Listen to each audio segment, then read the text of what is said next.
Vous savez quoi, je vais partir du principe que vous avez regardé ce premier épisode de la série A Knight of the Seven Kingdoms, car si vous ne l'avez pas encore fait, je vous encourage vivement à y aller, les yeux fermés, quitte à les ouvrir au moment où l'épisode commence, c'est un peu mieux, parce que bon, ça sent quand même très bon tout ça. Enfin, ça sent bon façon de parler, mais on reviendra sur la question des odeurs.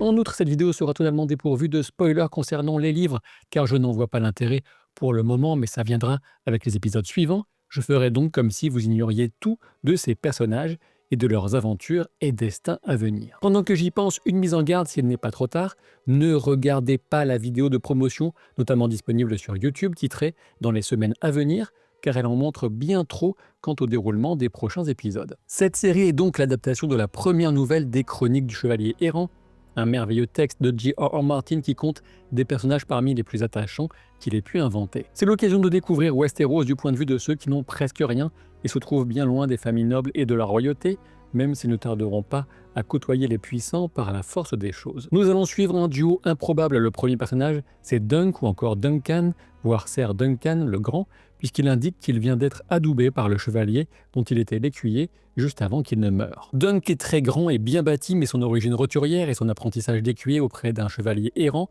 le rendent bien ignorant de bon nombre d'usages, avec pour seule possession les 3 chevaux de son cerf, ainsi que l'épée et le bouclier de ce dernier. Pour commencer quelque part, Dunk se dirige vers le tournoi de Cendreguet. Le second personnage, c'est Luff, un très jeune garçon d'écurie apparemment orphelin originaire de Port-Réal, qui a la particularité d'avoir le crâne rasé. Luff finit par convaincre Dunk de le prendre à son service, sachant qu'il semble particulièrement fasciné par le tournoi qui se prépare et plutôt dégourdi et intelligent pour son âge. A Knight of the Seven Kingdoms a besoin d'exprimer rapidement son identité propre en comparaison de Game of Thrones ou de House of the Dragon, ses illustres prédécesseurs.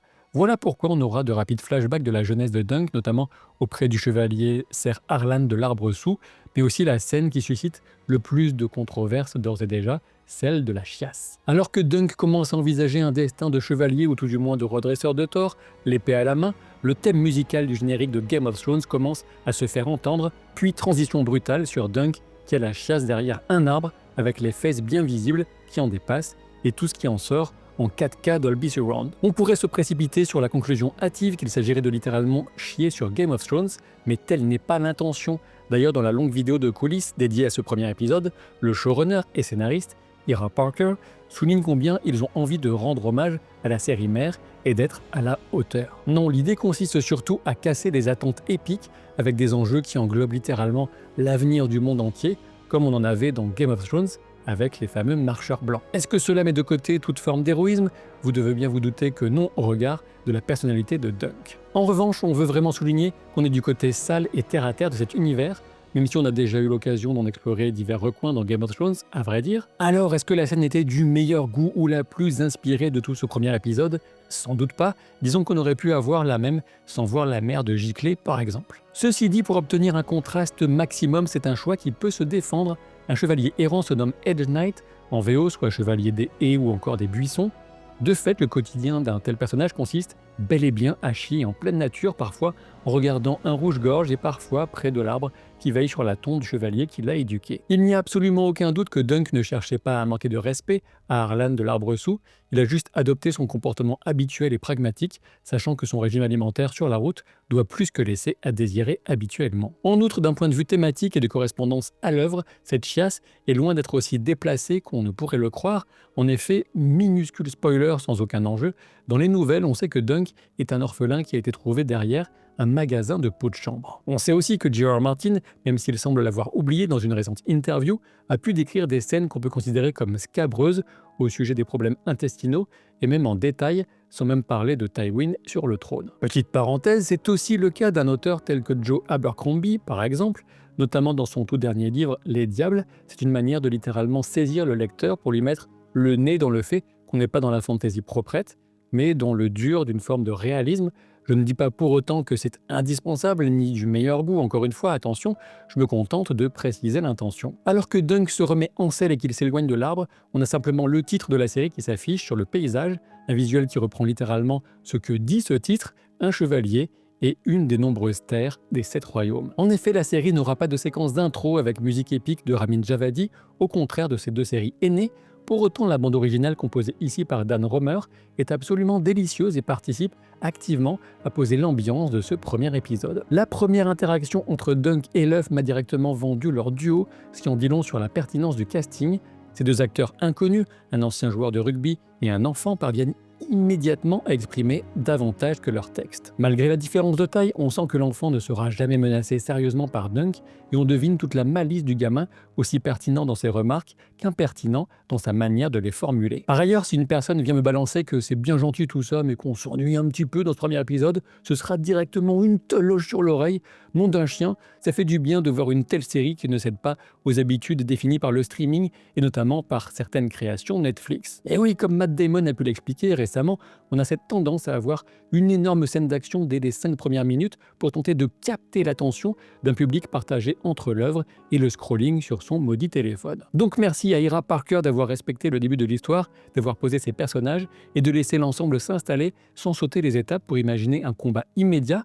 On aura un affrontement rapide, celui qui oppose Raymond à Stéphane Fossavoy, les deux cousins, qui sont alors à l'entraînement. Et justement, on a cette opportunité offerte à Dunk de se mesurer à Stéphane, mais sagement, Dunk s'y refuse, tout comme la série qui évite de céder à la facilité de nous donner trop vite ce qu'on a éventuellement envie de voir. Parce qu'on aime la baston quand même. J'ai envie maintenant de revenir sur un plan sur lequel je m'étais déjà arrêté lors de mon analyse de la bande-annonce, une vidéo que vous n'aviez peut-être pas vue si vous n'êtes pas abonné à la chaîne ou n'avez pas activé les notifications pour tenter de tronquer l'algo de YouTube qui met de plus en plus l'accent sur les shorts. Il s'agit du plan de Dunk à cheval qui vient s'arrêter pile sous l'arche d'entrée du terrain de joute, les lices, une arche flanquée de part et d'autre par de magnifiques sculptures symétriques de chevaliers sur leur destrier cabré. Aussi grand soit-il, Dunk paraît ici tout petit et son habillement dépenaillé associé à son équipement quasiment inexistant le place dans le statut du challenger par excellence, du personnage qui part de rien et fixe un objectif qui semble complètement hors de sa portée. J'adore ce plan, sa composition est parfaite, d'autant qu'on a un avant-plan et un arrière-plan qui lui accordent une véracité délicieuse. Vraiment, on s'y croirait, et d'une certaine manière, ce plan reste à mes yeux le plus représentatif de ce qu'est Dunk au fond et surtout de la raison pour laquelle on a immédiatement envie de le voir réussir. C'est un poncif des plus répandus bien évidemment, mais ce n'est pas pour rien s'il est autant utilisé et qu'il marche souvent aussi bien. De manière générale, le travail sur les décors, costumes et accessoires est absolument phénoménal dès ce premier épisode, avec une appréciation toute particulière pour le camp de tente et le terrain de lice, tous construits pour réduire le plus possible la nécessité de recourir aux effets numériques. Je ne suis pas encore revenu sur cet usage des coupures flashback ultra rapides qui émaillent parfois l'épisode, quand Dunk évoque d'une manière ou d'une autre Sir Arlan de l'Arbre-Sous. On en a pour les taloches, pour la blessure par flèche, mais aussi et surtout quand Dunk affirme à l'attendant des jeux que le chevalier a toujours eu pour projet de l'adouber. L'intérêt de ces séquences consiste à souligner que Dunk n'est peut-être pas un narrateur totalement fiable. Le doute plane quant à l'adoubement de Dunk, bien évidemment, puisque nous-mêmes, spectateurs, n'avons pas assisté à une scène pourtant majeure dans la vie du héros. Cette incertitude sera peut-être levée par la série ou peut-être pas.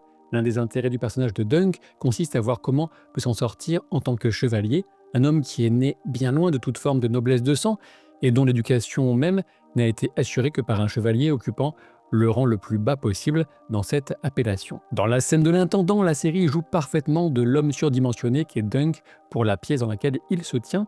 Sa tendance à se cogner, si véridique pour les gens un peu grands comme je peux en témoigner, ajoute au portrait de cet homme perdu, de poisson hors de l'eau qui définit le personnage, tandis qu'il a déambulé jusqu'à Cendreguet. On peut aussi remarquer que si en VF Dunk dit « par les 7 » quand il se cogne à nouveau la tête en sortant, en VO c'est « 7 fuck » avec une coupure sur le Fox, ce qui correspond à un juron bien plus grossier et vaguement blasphématoire, qui n'est pas bien étonnant étant donné sa jeunesse à Culpucier, le quartier pauvre de Port-Réal. La tentative de Dunk de faire appel au parrainage de Sir Manfred Dondarion le confronte aux prostituées qu'il ne semble pas étonnant de trouver autour d'un rassemblement d'hommes de pouvoir et d'argent tel que ce tournoi. On lui demande un cerf d'argent pour éveiller Sir Manfred. Évidemment, il ne l'a pas. Et oui, même si la dynastie des Targaryens règne depuis bien longtemps sur le trône de fer, à cette époque, on sait en effet que circulait une monnaie d'argent frappée d'un côté d'une tête de cerf et de l'autre de la figure du roi. Par la suite, le trouble de Dunk quand il pénètre la tente des filles de joie n'a rien de très étonnant, mais je vais laisser la série éventuellement développer la question de son expérience en la matière en rapport avec son passé. La manière dont l'une d'elles s'adoucit quand elle sent que Dunk est blessé par leurs remarques acerbes fait partie des jolis moments de l'épisode, mais il y en a beaucoup, comme ce spectacle de marionnettes avec ce dragon extrêmement bien fait, avec souffle enflammé inclus. La scène fait référence à Serwyn au bouclier miroir, un héros légendaire qui pourrait remonter à l'époque des premiers hommes, avant même que Westeros ne soit conquis par les Andals.